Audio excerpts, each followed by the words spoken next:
Cinema ಬಗ್ಗೆ ಹೇಳಲಿಕ್ಕಿಂತ ಮುಂಚೆ ಒಂದು ಪ್ರಯತ್ನ ಮಾಡಿರ್ತಕ್ಕಂಥ ತಂಡಕ್ಕೆ ಮೊದಲಿಗೆ ಅಭಿನಂದನೆಗಳು. ಯಾಕೆಂತಂದ್ರೆ ಕನ್ನಡದ ಸಿನಿಮಾ ಮಾಡುವಂಥದ್ದು ಇತ್ತೀಚಿನ ದಿನಗಳಲ್ಲಿ ಬಹಳಷ್ಟು ಜನರ ಹಂಬಲ. ಅದರಲ್ಲಿ ಎಷ್ಟೋ ಸಿನಿಮಾಗಳು ಗೆಲ್ತವೆ, ಇನ್ನೊಂದಷ್ಟು ಸಿನಿಮಾಗಳು ತೃಪ್ತಿ ಕೊಡ್ತವೆ. ಆ ಮಧ್ಯೆ ಒಂದು ಹೊಸ ಪ್ರಯತ್ನವನ್ನ ಮಾಡಿರ್ತಕ್ಕಂಥ ನಿರ್ದೇಶಕರಿಗೆ ಅಭಿನಂದನೆಗಳು.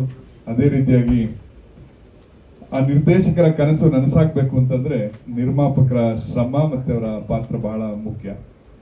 ಒಂದು ಕಥೆ ಅಂತ ಅಂದಾಗ ಒಂದು ಸಿನಿಮಾ ಯಶಸ್ವಿ ಆಗಬೇಕು ಅಂದ್ರೆ ದೊಡ್ಡ ದೊಡ್ಡ ನಟರ ಮಧ್ಯೆ ಇವತ್ತು ಅನೇಕ ಸಿನಿಮಾಗಳು ನಿಲ್ಲಬೇಕು ಅಂತಂದ್ರೆ ಒಂದು ಕತೆ, ಎರಡನೇದು ಪಾತ್ರಗಳು, ಮೂರನೇದು ಆ ಇಡೀ ಒಂದು ತಂಡ. ಅಂದ್ರೆ ಆ ಸಿನಿಮಾಗೆ ಶ್ರಮ ವಹಿಸಿದಂತ ಪ್ರತಿಯೊಬ್ಬರು ತನ್ನ ಜವಾಬ್ದಾರಿಯನ್ನ ಅಚ್ಚುಕಟ್ಟಾಗಿ ನಿರ್ವಹಿಸಿದಾಗ ಸಿನಿಮಾ ಗೆದ್ದೇ ಗೆಲ್ಲುತ್ತೆ. ಈ ಒಂದು ಹೊಸ ಪ್ರಯತ್ನಕ್ಕೆ 4 ಜನ ಯುವಕರನ್ನ ಕಟ್ಕೊಂಡು ನಾರಾಯಣ ನಾರಾಯಣ ಅನ್ನುವ ಹೆಸರಲ್ಲಿ ಇವತ್ತು ಆ ಸಿನಿಮಾ ಆಗ್ತಾ ಇದೆ ಅಂತಂದಾಗ ನಿಜವಾಗ್ಲೂ ನಮಗೊಂದು ಸಂತೋಷ. ನಮ್ಮ ನಿರ್ಮಾಪಕರಾದಂಥ ಇಬ್ಬರು ನಿರ್ಮಾಪಕರು, ಒಂದು ಕೃಷ್ಣಪ್ಪ ಅವರು, ಮಂಜುನಾಥ್ ಅವರು. ಅದರಲ್ಲಿ ಕೃಷ್ಣಪ್ಪನವರು ನಮ್ಗೆ ಬಹಳ ಆತ್ಮೀಯರು, ಬಹಳ ವರ್ಷಗಳಿಂದ ಸಮಾಜಮುಖಿಯಾಗಿ ಮತ್ತೆ ದೇಶಕ್ಕೋಸ್ಕರ ಏನಾದ್ರು ಒಂದು ನಂದೊಂದು ಅಳಿಲು ಸೇವೆ ಸಲ್ಲಿಸಬೇಕು ಅಂತ ಹಂಬಲ ತುಡಿತಾ ಇರತಕ್ಕಂಥ ವ್ಯಕ್ತಿ ಈ ಸಿನಿಮಾ ರಂಗದಲ್ಲಿ ತೊಡಗಿಸ್ಕೊಳ್ತಾ ಇದ್ದಾರೆ. ಹಾಗಾಗಿ ಅವರ ಶ್ರಮ ಫಲ ಕೊಡ್ಲಿ. ಈ ಒಂದು ಹೊಸ ತಂಡ ಏನ್ ಪ್ರಯತ್ನ ಮಾಡ್ತಾ ಇದೆ ಆ ನಿರ್ದೇಶಕರ ಶ್ರಮ ಕೈಗೂಡ್ಲಿ ಅಂತ ಶುಭ ಹಾರೈಸ್ತೇನೆ. ನನಗೂ ಬಹಳ ವರ್ಷಗಳಿಂದ ಸಿನಿಮಾ ನಟ ಆಗ್ಬೇಕು ಅಂತ ಆಸೆ ಇತ್ತು. ಒಂದು 30 ವರ್ಷದ ಹಿಂದೆ ನಾನು ಬಣ್ಣ ಹಚ್ಚಿದ್ದೆ. ಒಂದು 2-3 ಸೀರಿಯಲ್ಗಳನ್ನ ಮಾಡಿ ಆ ಸೀರಿಯಲ್ ಮುಖಾಂತರ. ಆಮೇಲೆ ನನಗೆ ಗೊತ್ತಿಲ್ಲ, ಬೇಡಪ್ಪ ಅನ್ಸ್ತು. ಆಕ್ಟರ್ ಆಗ್ಬೇಕು ಅಂತ ಅಂದನು ಕನ್ನಡದ ಬಗ್ಗೆ ಫೈಟರ್ ಆಗ್ಲಿಕ್ಕೆ ಹೋಗಿ 27 ವರ್ಷ ಆಗೋಯ್ತು. 27 ವರ್ಷದ ಕನ್ನಡದ ಬಾವುಟ ಹಿಡ್ಕೊಂಡು ಒಂದ್ ಕಡೆ ನನ್ನ ಉದ್ಯಮ, ವ್ಯಾಪಾರ, ವಹಿವಾಟದ ಜೊತೆಗೆ ಕನ್ನಡದ ಸೇವೆ, ಸಾಮಾಜಿಕ ಸೇವೆ ಈ ರಂಗದಲ್ಲಿ ಬಂದೀನಿ. ಇವತ್ತು ನಮ್ಮನ್ನು ಕರೆದು ಟ್ರೈಲರ್ ಲಾಂಚ್ ಅನ್ನ ಮಾಡಿಸಿದಿರಿ. ನಿಮ್ ಇಡೀ ಸಿನಿಮಾ ತಂಡಕ್ಕೆ ಒಳ್ಳೇದಾಗ್ಲಿ, ಯಶಸ್ಸು ಸಿಗ್ಲಿ, ಸಿನಿಮಾ ಓಡ್ಲಿ, ನಾವೆಲ್ಲರೂ ನಿಮ್ ಜೊತೆಗಿರ್ತೇವೆ. ಸಿನಿಮಾ ಕತೆ ಚೆನ್ನಾಗಿದ್ದ ಪ್ರತಿಯೊಬ್ಬರು ಸ್ವೀಕರಿಸ್ತಾರೆ ಅಂತಕ್ಕಂಥದ್ದಕ್ಕೆ ನಮ್ಮ ನಾಡಿನಲ್ಲಿ ಎಂತೆಂಥ ಸಿನಿಮಾಗಳು ಇವತ್ತು ದೊಡ್ಡ ಸಾಧನೆಯನ್ನ ಮಾಡಿದ್ದೇವೆ. ಇಲ್ಲಿ ಹೊಸಬ್ರು ಅಥವಾ ಹಳಬ್ರು ಅನ್ನೋಂಥದ್ದು ಬರಲ್ಲ. ಕತೆ ಮತ್ತೆ ನಟನೆ ಎರಡು ಚೆನ್ನಾಗಿದ್ದಾಗ ನಿಮ್ಮನ್ನ ಕೈ ಹಿಡಿಯುತ್ತೆ, ನಿಮ್ ಬೆಳೆಸುತ್ತೆ. ಒಂದರಲ್ಲಿ ಏನಾದ್ರು ಸಣ್ಣ ಪುಟ್ಟ ಎಲ್ಲವೂ ಪರಿಪೂರ್ಣವಾಗಿಲ್ಲ, ಸಣ್ಣ ಪುಟ್ಟ ಇದ್ದ ನ್ಯೂನತೆಗಳನ್ನ ಮುಂದಿನ ಸಿನಿಮಾಗಳಲ್ಲಿ ಅಥವಾ ಮುಂದಿನ ಪ್ರಯತ್ನದಲ್ಲಿ ಎಲ್ಲರೂ ಅದನ್ನ ರೂಢಿಸ್ಕೊಳ್ತಕ್ಕಂಥದ್ದು ಇದ್ದೇ ಇರುತ್ತೆ. ನಿಮ್ಮ ಈ ಪ್ರಯತ್ನ ಚೆನ್ನಾಗಿ ಬಂದಿದೆ. ಯಾಕೆಂತಂದ್ರೆ ಏನೋ ಒಂದು ಹೊಸತನವನ್ನ ತಿಳ್ಕೊಂಡಿದ್ದೀನಿ ಅಂತ ಮೇಲ್ನೋಟಕ್ಕೆ ಕಾಣ್ತಾ ಇದೆ. ನಾರಾಯಣ ನಾನು ಕತೆ ಬರ್ದಿ ಮಾಡಿದಾಗ ಸೊ ನನಗೆ ಸಾಥ್ ಕೊಟ್ಟಂತ ನಮ್ಮ ಪ್ರೊಡ್ಯೂಸರ್ ಕೃಷ್ಣಪ್ಪ ಅವ್ರನ್ನ ವೇದಿಕೆ ಮೇಲೆ ಕರಿತೀನಿ. ತುಂಬಾ ದೊಡ್ಡ ಟೀಮ್ ಇದೆ, ಸೊ ನಿಂತ್ಕೊಂಡೇ ಮಾತಾಡ್ಬೋದು ಆಗ. ಸೊ ನಮ್ಮ ಕೃಷ್ಣಪ್ಪ ಸರ್ ನಮಗೆ ಪ್ರೊಡ್ಯೂಸರ್ ಆಗಿ ಬಂದರು. ಸೊ ಪ್ರೊಡ್ಯೂಸರ್ ಆಗಿ ಬಂದ್ಮೇಲೆ ನಮಗೆ ಇನ್ನೊಂದು ಚಾಲೆಂಜ್ ಬರುತ್ತೆ. ಸಿನಿಮಾ ಎಲ್ಲ ಮುಗಿಯುತ್ತೆ, ರಿಲೀಸ್ ಮಾಡೋದು ಒಂದು ದೊಡ್ಡ ಚಾಲೆಂಜ್ ಆಗುತ್ತೆ ನಮಗೆ. ಸೊ ಒಂದು 6 ತಿಂಗಳ ಮುಂಚೆನೇ ನಾವು ಬರಬೇಕಾಗಿತ್ತು. ಬಟ್ ಒಂದು ಒಳ್ಳೆ ಅಸೋಸಿಯೇಷನ್ ಸಿಗಬೇಕು ಅಂತ ನಾವು ವೆಯ್ಟ್ ಮಾಡ್ತಾ ಇದ್ವಿ. ಆವಾಗ ನಮಗೆ ಸಿಕ್ಕಿದ್ದು ದುರ್ಗಾ ಪರಮೇಶ್ವರಿ ಸಿನಿಮಾ ರವಿರಾಜ್ ಅವರು, ರಾಧಿಕಾ ಕುಮಾರಸ್ವಾಮಿ ಅವ್ರ ಬ್ರದರು ನಮಗೆ ಸಿಗ್ತಾರೆ. ಸೊ ಅವರು ಈ ಸಿನಿಮಾನ ನೋಡಿ ಇಷ್ಟಪಟ್ಟು ಈ ಸಿನಿಮಾನ ರಿಲೀಸ್ ಮಾಡಬೇಕು ಅಂತ ಡಿಸಿಷನ್ ತಗೊಂಡಿದ್ದಾರೆ. ಸೊ ಇವತ್ತು ಅವರು ಕಾರಣಾಂತರದಿಂದ ಬರೋಕ್ಕಾಗಿಲ್ಲ. ಅವ್ರ ಪರವಾಗಿ ಶಶಿ ಅವರು ಬಂದಿದ್ದಾರೆ. ಸೊ ಅಜಾಗ್ರತ ಸಿನಿಮಾದ ಡೈರೆಕ್ಟರ್ ಕೂಡ ಹಾಗೂ ಬಂದಿದ್ದಾರೆ. ಸೊ ಮೊದಲಿಗೆ ನಮ್ಮ ನಿರ್ಮಾಪಕರು ಒಂದೆರಡು ಮಾತಾಡ್ತಾರೆ, ಆಮೇಲೆ ನಮ್ಮ ಶಶಿ ಸರ್, ರವಿ ಸರ್ ಪರವಾಗಿ ಮಾತಾಡ್ತಾರೆ. ಎಲ್ಲರಿಗೂ ನಮಸ್ಕಾರ. ಈಗಾಗಲೇ ನಮ್ಮ ನಿರ್ದೇಶಕರು 2 ಮಾತು ಅಂತ ಹೇಳಿದ್ದಾರೆ. ಯಾಕಂದ್ರೆ ನಮ್ಮ ಮೈಕ್ ಸಿಕ್ಕಿದ್ರೆ ತುಂಬ ಹೊತ್ತು ಮಾತಾಡೋಂಥವ್ರು ನಾವು. ಈಗ ಅದಕ್ಕೆ ಸಮಯ ಈ ಸಂದರ್ಭೋಚಿತ ಅಲ್ಲ. ಈಗ ಈ ಒಂದು ಚಲನಚಿತ್ರದ ಪ್ರಯಾಣದ ಬಗ್ಗೆ 1-2 ನಿಮಿಷದಲ್ಲಿ ನಾನು ಮುಗಿಸ್ತೇನೆ. ಈಗಾಗಲೇ ಕೆಲವರು ಪತ್ರಿಕಾ ಮಾಧ್ಯಮದವರು, ದೂರದರ್ಶನ ಮಾಧ್ಯಮದವರು ನನ್ನನ್ನು ನೋಡಿದ್ದಾರೆ ಅಂತ ಅನ್ಕೊಳ್ತೀನಿ. ಬಹಳ ನೊಂದು ಬೆಂದು ಇದ್ದೆ. 1-2 ಚಿತ್ರಗಳನ್ನು ಮಾಡಿದ್ದ ನಂತರ ಸಂಪೂರ್ಣ ಅಂದ್ರೆ ಇದ್ದಂತ ಹಣ ಎಲ್ಲ ಖರ್ಚಾಗಿ ಬಹಳ ಚಲನಚಿತ್ರ ರಂಗದ ಬಗ್ಗೆನೇ ಬಹಳ ಬೇಸರ ಇತ್ತು. ನಮ್ಮ ಮನೆಯವರೆಲ್ಲರಿಗೂ ಸಹ ಬೇಸರನೇ ಇತ್ತು. ಬಹಳನೇ ನೋವಲ್ಲಿದ್ವಿ. ಆ ರೀತಿ ಮೊದಲಿದ್ದಂತಹ ನಿರ್ದೇಶಕರುಗಳು, ಹಂಚಿಕೆದಾರರು ಆ ರೀತಿ ಮಾಡಿಟ್ಟಿದ್ರು. ಅದನ್ನು ನಾನು ಓಪನ್ ಆಗಿ ಪತ್ರಿಕಾ ಸಂದರ್ಶನದಲ್ಲೇ ಹೇಳಿದ್ದೀನಿ. ಆ ಸಂದರ್ಭದಲ್ಲಿ ಕೆಲವರೆಲ್ಲ ಆಶ್ಚರ್ಯಪಟ್ರು, ಏನು ಈ ರೀತಿಯಾಗಿ ಧೈರ್ಯವಾಗಿ ಮಾತಾಡ್ತಿದ್ದೀರಲ್ಲ, ಅವರೇ ನಿಮ್ಮ ಮೇಲೆ ಕೇಸ್ ಹಾಕಿದ್ರೆ ಏನ್ ಮಾಡ್ತೀರಾ ಅಂದ್ರೆ, ಕೇಸ್ ಹಾಕ್ಲಿ, ಕೇಸ್ ಹಾಕ್ಮೇಲೆ ಯಾರ ತಪ್ಪು ಅಂತೇಳಿ ಅಲ್ಲೇ ನಿರ್ಧಾರ ಆಗುತ್ತೆ ಅಂತ. ಅವ್ರು ಯಾರು ಬರ್ಲಿಲ್ಲ, ಕೇಸ್ ಹಾಕ್ಲಿಲ್ಲ, ಯಾಕಂದ್ರೆ ಅವ್ರ ಹತ್ರ ತಪ್ಪಿತ್ತು, ಅದಕ್ಕೋಸ್ಕರ ತಪ್ಪು ಮಾಡಿದ್ರು. ನನ್ನನ್ನ ಆ ಸಂದರ್ಭದಲ್ಲಿ ಮುಳುಗಿಸಿದ್ರು. ಬಹಳ ನೋವಲ್ಲಿದ್ದಂಥ ಸಂದರ್ಭದಲ್ಲಿ ನಮ್ಮ ಕೆಂಚಪ್ಪ ಶ್ರೀಕಾಂತ್ ಅವ್ರು ಬಂದಂತ ಸಂದರ್ಭದಲ್ಲಿ ನಾನು ಬಹಳ ಅಸಡ್ಡೆ ಮಾಡಿದೆ. ಬೇಡ ರೀ, ನಿಮ್ಮ ಚಲನಚಿತ್ರ ರಂಗದವ್ರೆ ಸಹವಾಸನೇ ಬೇಡ ಅಂದ್ರು. ಸರ್ ಬೇಡ ಆಯ್ತು, ಓಲಿ ಕತೆ ಕೇಳಿ ಅಂದ್ಬಿಟ್ಟು ನಾನು ಸ್ವಲ್ಪ ಕತೆ ಕೇಳಬೇಕು. ನಾರಾಯಣ ಅಂತಂದ್ರು, ಕೃಷ್ಣನ್ ಚಿತ್ರ ಅಂದ್ರು. ನಾವು ಕೃಷ್ಣನ ಭಕ್ತರು, ಕೃಷ್ಣನ ಕುಲದವರು. ಕೃಷ್ಣನ ಕತೆ ಅಂದ ತಕ್ಷಣ ಏನೋ ಒಂಥರ ಕಿವಿ ನಿಮಿರ್ತು.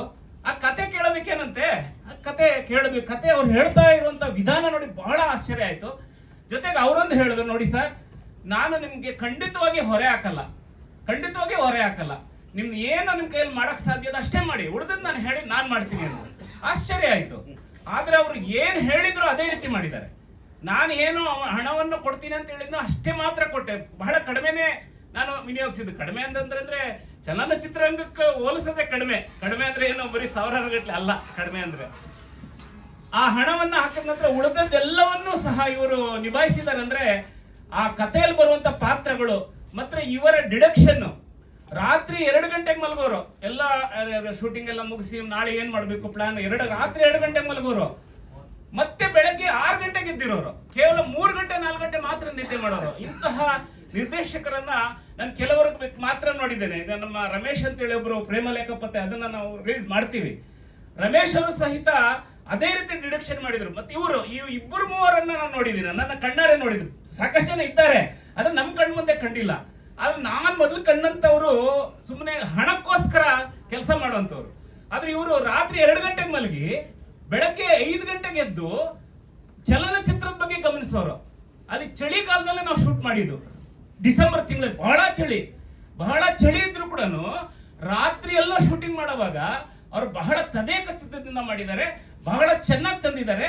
ಮತ್ತೆ ಈ ಚಿತ್ರವನ್ನ ನೋಡ್ತಾ ಇದ್ರೆ ಕೊನೆವರೆಗೂ ಸಹ ಬಹಳ ಅತಿ ಉತ್ಸಾಹದಲ್ಲಿ ಇರ್ತೀವಿ, ಕುತೂಹಲ ಭರಿತವಾಗಿರ್ತೀವಿ. ಮುಂದೇನಾಗುತ್ತೆ ಈ ತರದ ಕುತೂಹಲ ಭರಿತವಾದಂತ ಚಿತ್ರ.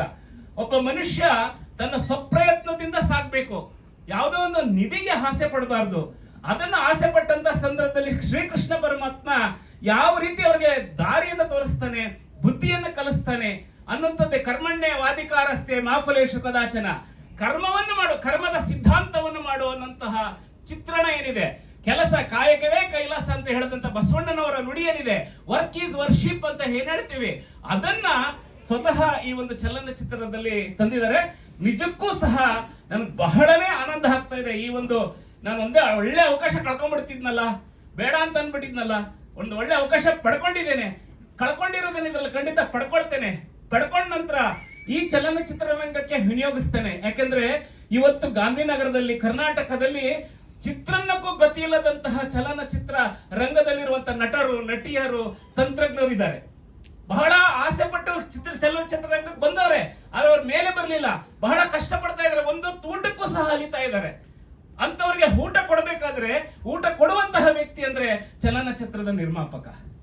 ಆ ನಿರ್ಮಾಪಕನನ್ನ ಸರಿಯಾದ ದಾರಿಯತ್ತ ಕೊಂಡೊಯ್ದಾಗ, ಸರಿಯಾದ ರೀತಿಯಲ್ಲಿ ಅವರಿಗೆ ಹಣವನ್ನ ಸಿಗುವಂತೆ ನಿರ್ದೇಶಕರು ಮಾಡಿದಾಗ ಖಂಡಿತವಾಗಿ ಅವ್ರಿಗೆ ಮತ್ತೆ ಆಸೆ ಬಂದೇ ಬರುತ್ತೆ, ಮುಂದುವರಿತಾರೆ. ಹಾಗಾಗಿ ನಾನು ಈಗಾಗಲೇ ನಮ್ಮ ಡೈರೆಕ್ಟರ್ ಹತ್ರ ಹೇಳಿದ್ದೀನಿ, ಖಂಡಿತ ಈ ಚಲನಚಿತ್ರ ಗೆಲ್ಲುತ್ತೆ. ಗೆದ್ದ ನಂತರ ನಮ್ಮ ಜರ್ನಿ ಇಲ್ಲಿ ನಿಲ್ಸೋದು ಬೇಡ, ಮುಂದುವರಿಯೋಣ. ನಿಮ್ಮಂತಹ ಒಂದು ನಿರ್ದೇಶಕರು ನಮಗ್ ಬೇಕು. ಅದರಲ್ಲಿ ನಮ್ಮ ಇವರ ಗುರುಗಳಾದಂತ ಶಶಿಕಾಂತ್ ಸರ್ ಅವ್ರು ಇಲ್ಲೇ ಕುಳಿತಿದ್ದಾರೆ.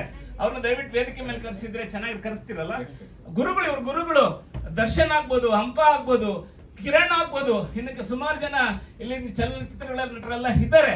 ಭಟ್ರು, ಅವ್ರ ಹೆಸರುಗಳು ಪೂರ್ತಿ ಸರಿ ಗೊತ್ತಿಲ್ಲ, ಪೊಲೀಸು, ಭಟ್ರು, ಹಂಪ ಈ ತರನೇ ನಾವು ಕರೀತಿದೀವಿ ಅವ್ರನ್ನೆಲ್ಲ. ಬಹಳ ಉತ್ತಮವಾಗಿ ಅಭಿನಯಿಸಿದ್ದಾರೆ. ದರ್ಶನ್ ಅವ್ರವರು ಈಗಾಗಲೇ ಸಾಕಷ್ಟು ಸೀರಿಯಲ್ಗಳಲ್ಲಿ ನಟಿಸಿರುವಂತಹ ಹಿರಿಯ ಕಲಾವಿದರುಗಳು. ಎಲ್ಲರ ನಟನೆ ಬಹಳ ಚೆನ್ನಾಗಿದೆ. ಚಲನಚಿತ್ರ ಬಹಳ ಉತ್ತಮವಾಗಿ ಸಾಗಿದೆ. ಖಂಡಿತವಾಗಿಯೂ ಗೆಲ್ಲುತ್ತೆ. ಗೆದ್ದ ನಂತರ ಯಾರ್ಯಾರು ಈ ಒಂದು ಚಿತ್ರರಂಗವನ್ನ ನಂಬಿಕೊಂಡು ಬಂದಿದ್ದಾರೆ ಅವರಿಗೆ ಒಂದು ಆಶ್ರಯವನ್ನು ಕೊಡೋಣ, ಒಂದೊತ್ತು ಊಟವನ್ನು ಕೊಡುವಂತಹ ಕೆಲಸವನ್ನ ನಾವೆಲ್ಲ ಮಾಡೋಣ ಅನ್ನುವಂತಹ ಅಂಶವನ್ನ ತಮ್ಮ ಮುಂದಿಡ್ತಾ, ದಯವಿಟ್ಟು ಕರ್ನಾಟಕದ ಜನತೆಯಲ್ಲಿ ಕೈ ಮುಗಿದು ಕೇಳ್ಕೊಳ್ಳೋದೇನೆಂದ್ರೆ, ಚಲನಚಿತ್ರವನ್ನ ನಮ್ಮ ಒಂದು ಟಾಕೀಸ್ ಏನಿದೆ, ಚಲನಚಿತ್ರ ಮಂದಿರ ಏನಿದೆ, ಅಲ್ಲಿ ಬಂದು ದಯವಿಟ್ಟು ನೋಡಿ, ಕಲಾವಿದರನ್ನ ಪ್ರೋತ್ಸಾಹಿಸಿ, ಕಲೆಯನ್ನ ಪ್ರೋತ್ಸಾಹಿಸಿ ಅಂತೇಳಿ ಕೋರ್ಕೊಳ್ತಾ. ನಮಸ್ಕಾರ. ಆ್ಯಕ್ಚುಲಿ ದರ್ಶನ್ ಅವರು ನಮಗೆ ಒಂದು 6 months ಬ್ಯಾಕ್ ರವಿ ಸರ್ಗೆ ಫೋನ್ ಮಾಡ್ತಾರೆ, ಹಿಂಗೆ ಒಂದು ಸಿನಿಮಾ ಇದೆ ನಾರಾಯಣ ನಾರಾಯಣ ಅಂತ ಬಂದು ನೋಡಿ. ಆಗ ರವಿ ಸರ್ ನನಗೂ ಫೋನ್ ಮಾಡ್ತಾರೆ, ಬನ್ನಿ ಶಶಿ ಒಂದು ಸಿನಿಮಾ ನೋಡ್ಕೊಂಡು ಬರೋಣ. ನಾನು ಒಬ್ಬ ಡೈರೆಕ್ಟರ್, ಸರ್ ಬೇಡ ಸರ್ ಚೆನ್ನಾಗಿರಲ್ಲ ನೀವು ಹೋಗಿ ಬನ್ನಿ ಅಂತ ಅನ್ನ. ಇಲ್ಲ ಬನ್ನಿ ಶಶಿ ಅಂತ ಅಂದ್ಬಿಟ್ಟು ಈಗ ಅವ್ರ ಜೊತೆ ಎಲ್ಲಿ ಹಂಗೆ ನನ್ನ ಕರ್ಕೊಂಡು ಹೋದ್ರು. ಸೊ ಆಗ ಈ ಒಂದು ನಮಗೆ ಅಂತ ಒಂದು ಪ್ರೀಮಿಯರ್ ಮಾಡಿದ್ರು, ಆ ಪ್ರೀಮಿಯರಲ್ಲಿ ಸಿನಿಮಾ ನೋಡೋಕೆ ಸ್ಟಾರ್ಟ್ ಮಾಡಿ. ಸೊ ಈಗ ನಾನಾಗಿರ್ಬೋದು ಯಾರೇ ಆಗಿರ್ಬೋದು, ಈಗ ನಮ್ಮ ಹತ್ರ we have a budget making ಅಥವಾ ಒಂದು ಪ್ಯಾನ್ ಇಂಡಿಯಾ ಸಿನಿಮಾ ಅಥವಾ ಫ್ಯಾಂಟಸಿ ಸಿನಿಮಾ, ಲೈಕ್ ಈಗ ಬಿಯಾಂಡ್ ದ ಲಿಮಿಟ್ಸ್ ಹೊಟ್ಟೋಗ್ಬಿಟ್ಟಿದ್ದೀವಿ ಎಲ್ಲರೂ. ನನಗೆ ಗೊತ್ತಿಲ್ದಂಗೆ ಆಗ್ಬಿಟ್ಟಿದೆ ಇಂಡಸ್ಟ್ರಿ. ಅದು ನಾವು ಈಗ ಕೊರಗ್ತಾ ಇದ್ದೀವಿ, ಯಾಕಂದ್ರೆ ಬಿಸ್ನೆಸ್ ಆಗ್ತಾ ಇಲ್ಲ. The more the budget is going up, business ಆಗ್ತಾ ಇಲ್ಲ. ಇದು ರಿಯಾಲಿಟಿ, ಒಬ್ಬ ಡೈರೆಕ್ಟರಾಗಿ ನಾನು ಒಪ್ಕೋಬೇಕು. ಸೊ ಈ ವರ್ಷ ಮತ್ತೆ ಲಾಸ್ಟ್ ಇಯರ್ ಎಲ್ಲರಿಗೂ ಗೊತ್ತಿರೋಂಥ ಸಿನಿಮಾ ಲೈಕ್ 1 or 2 ಫಿಲ್ಮ್ಸ್ ಅಷ್ಟೇ ನಮಗೆ ಬಾಯಿ ಮಾತಲ್ಲಿರೋದು ಹಿಟ್ ಆಗಿದೆ ಅಂತ. ಅದು ಬಿಟ್ಟರೆ ಯಾವುದು ಹಿಟ್ ಆಗಿಲ್ಲ. ಇಂಡಸ್ಟ್ರಿ ಆ ಥರ ಆಗಿದೆ ಸರ್, ಆಗಲೇ ಹೇಳ್ದಂಗೆ ಆ ಥರ ತುಂಬ ಜನ ನೊಂದೋಗಿದ್ದಾರೆ. ಸೊ ಹಂಗೆ ಇರ್ಬೇಕಾದ್ರೆ ಒಂದು ಬನ್ನಿ ಶಶಿ ಅಂದ್ಬಿಟ್ಟು ಹೋಗಿ ನೋಡಿರೋದಂಥ ಸಿನಿಮಾ ನಾರಾಯಣ ನಾರಾಯಣ. ಅದು ನೋಡಿದಾಗ ಲೈಕ್ ಡೈರೆಕ್ಟರ್ ಈಗ ನಮ್ಗೆ ಏನಿರುತ್ತೆ, ಇಲ್ಲಿ ಏನೋ ತಪ್ಪು ಮಾಡಿದಾನೆ, ಇಲ್ಲೇನೋ ಲೈಟಿಂಗ್ ಇದಾಗಿರುತ್ತೆ ಹಿಂಗೆ. ನನಗೆ ಎಂಡವ್ರಿಗೂ ಏನಾಗೋಯ್ತು, like I was a complete audience. ನಾನು ಆ ಬಜೆಟ್ ಮರೆತುಬಿಟ್ಟೆ, ಆಡಿಯನ್ಸ್ ಮರೆತು ನನಗೆ ಕಂಪ್ಲೀಟ್ಲಿ ಜಡ್ ಔಟ್ ಆಗಿದ್ದು ಕೃಷ್ಣ ವೇಷದಲ್ಲಿ ಪವನ್ ಸರ್ ಏನು ಮಾಡಿದ್ದಾರೆ ಅದು ನನಗೆ ತುಂಬ ಮೆಸ್ಮರೈಸಿಂಗ್ ಆಗೋಯ್ತು ಕಂಪ್ಲೀಟ್ ಆಗಿ. ಸೊ ಅದು ನೋಡಿದಾಗ ಹೆಂಗಿತ್ತು ಸಿನಿಮಾ ಅಂದಾಗ ನಂದು ಮತ್ತು ರವಿ ಸರ್ದು ಹಿಂಗೆ ಒಂದು ಬ್ರೇಕಲ್ಲಿ ಮಾತ್ರ ಇಲ್ಲ ಚೆನ್ನಾಗಿದೆ ಸರ್, ಸಿನಿಮಾ ವರ್ಕ್ ಆಗ್ಬೋದು ಗೊತ್ತಿಲ್ಲ, ಇಟ್ ಮೇ ಬಿ ಲೈಕ್ ನಮ್ಗೆ ಇಷ್ಟ ಆಗ್ತಾ ಇದ್ದಾರೆ ಜನಕ್ಕೂ ಇಷ್ಟ ಆಗುತ್ತೆ ಗೊತ್ತಿಲ್ಲ ಸರ್. ರವಿ ಸರ್ ಆಗ ಬ್ರೇಕ್ ಕಾಲ್ ಮಾಡಿ, ಇಲ್ಲ ಈ ಸಿನಿಮಾನ ನಾವು ರಿಲೀಸ್ ಮಾಡೋಣ, ನಮ್ಮ ದುರ್ಗಾ ಪರಮೇಶ್ವರಿ ಪ್ರೊಡಕ್ಷನ್ಸಿಂದ ಇದನ್ನು ಟೇಕ್ ಆಫ್ ಮಾಡೋಣ ಅಂತ ಅಂದ್ಬಿಟ್ಟು ಅವಾಗ ಒಂದು 6 months ಬ್ಯಾಕ್ ಮಾತುಕತೆ ಆಯಿತು. ಸೊ ಅಲ್ಲಿಂದ ಲೈಕ್ ಆ ಟೀಮು ಅಷ್ಟೇ, ಈ ರಿಲೀಸ್ ಡೇಟ್ ಬರೋಣ, ಇಲ್ಲ ಈಗ ಈ ಸ್ಟಾರ್ ಸಿನಿಮಾ ಬಂತು, ನೆಕ್ಸ್ಟ್ ಮಂತ್ ಬರೋಣ, ಅವ್ರದ್ದೇ ಕಂಪ್ಲೀಟ್ ಪ್ಲಾನಿಂಗ್ ಅವರೇ ಮಾಡ್ತಾ ಇರೋದು. ಸೊ ಹಂಗಾಗಿ ಇವತ್ತು ಆ್ಯಕ್ಚುಲಿ ಸರ್ ಬರಬೇಕಾಗಿತ್ತು, ಕಾರಣಾಂತರದಿಂದ ಇದು ನಮ್ದು ಅಜಾಗ್ರತದು ಈಗ ರಿಲೀಸ್ ಪ್ಲಾನ್ ಇರೋದ್ರಿಂದ ಅದು ಬಿಸ್ನೆಸ್ ಸ್ಟಾಕ್ಸ್ಗೆ ಬಾಂಬೆಲಿ ಅದು ಇದು ಮಾತುಕತೆ ಇದೆ, ಅದಕ್ಕೆ ನಾನು ಬಂದೆ. ಸೊ ತುಂಬ ಚೆನ್ನಾಗಿ ಮಾಡಿದ್ದಾರೆ ಸಿನಿಮಾ. ನಾನು ಏನು ಹೇಳಿದ್ರು ಯಾಕಂದ್ರೆ ಡೈರೆಕ್ಟ್ರಾಗಿ ಏನೂ ಬಿಟ್ಕೊಡೋಕ್ಕಾಗಲ್ಲ, ಯಾಕಂದ್ರೆ ಸಿನಿಮಾ ನೋಡ್ಬಿಟ್ಟಿದ್ದೀನಿ. ಸೊ ಹಂಗಾಗಿ ತುಂಬ ಲೈಕ್ ಆ ಕ್ಲೈಮ್ಯಾಕ್ಸ್ ಅಂತೂ ನೀವು ಲೈಕ್ ನಾನು ಯಾವ ಸಿನಿಮಾ ನೋಡ್ತಾ ಇದ್ದೀನಿ, ಯಾವ ಹೀರೋ ಸಿನಿಮಾ ಅವ್ರು ಆಗಲೇ ಹೇಳ್ದಂಗೆ 4 ಜನ ಹೀರೋ 5 ಜನ. ಇಲ್ಲಿ ಶ್ರೀಕಾಂತ್ ಸರ್ ಅವ್ರು ಏನು ಮಾಡಿದ್ದಾರೆ cinema as a single solo ಆಗಿ ಅದನ್ನ ಪೋರ್ಟ್ರೇ ಮಾಡ್ಕೊಂಡು ಹೋಗಿದ್ದಾರೆ. ಆ 2 hours ಫಿಲಮ್ ಒಬ್ಬ ಆಡಿಯನ್ಸ್ನ ಕೂರ್ಸೋದಿದೆಯಲ್ಲ, ಅದು ಒಬ್ಬ ಡೈರೆಕ್ಟರ್ ಇನ್ನೊಂದು ಸಿನಿಮಾ ಡೈರೆಕ್ಟರ್ನ ಕೂರ್ಸೋದು ತುಂಬ ಕಷ್ಟನೇ. ಅವ್ರು ಕೂರಿಸಿದ್ದಾರೆ, ಅದ್ರಲ್ಲಿ ಗೆದ್ದಿದ್ದಾರೆ. ಸೊ ಜನನೂ ಅದನ್ನ ಇಷ್ಟಪಡ್ತಾರೆ. ಸೊ ನನಗೇನು ಅಂತ ಅಂದರೆ ಈ ಸಿನಿಮಾ ಈ ಇನ್ನೊಂದು ತಿಥಿ ಆಗಿರ್ಬೋದು ಅಥವಾ ಲೂಸಿ ಆಗಿರ್ಬೋದು, but please don't lose a director like this. So ತುಂಬ ಕಷ್ಟ ಇದೆ ಈ ಥರ ಒಂದು ಬಜೆಟಲ್ಲಿ ಈ ಥರ ಒಂದು ಸಿನಿಮಾನ ಕಂಪ್ಲೀಟ್ ಮಾಡಿ ರಿಲೀಸ್ಗೆ ತರೋದಿದೆಯಲ್ಲ, ಅದು ಈಗಿನ ಕಾಲದಲ್ಲಿ ತುಂಬ ಕಷ್ಟ ಇದೆ. ಯಾಕಂದರೆ ಸೊ ಈಗ ನಿರ್ಮಾಪಕರು ಮತ್ತು ಡಿಸ್ಟ್ರಿಬ್ಯೂಟರ್ ಕಡೆಯಿಂದ ಮಾತುಕತೆ ಆಯಿತು. ಈಗ ನಮ್ಮ 4 ಕಳ್ಳರು ಬನ್ನಿಪ್ಪ ವೇದಿಕೆ ಮಾಡಿ. ಹಂಪ, ಕೀರ್ತಿ, ದರ್ಶನ್ ಹಾಗೂ ನಮ್ಮ ನಾಯಕಿ ನಟಿ ಬಿಬಿಕ್ ಅವ್ರು ಬನ್ನಿ. ಅವರು ಇವ್ರಿಗೆಲ್ಲ ಕಳ್ಕೊಂಡು ಹೋಗ್ಬಿಟ್ಟಿದ್ದಾರೆ ಸರ್. ಬನ್ನಿ ಬನ್ನಿ.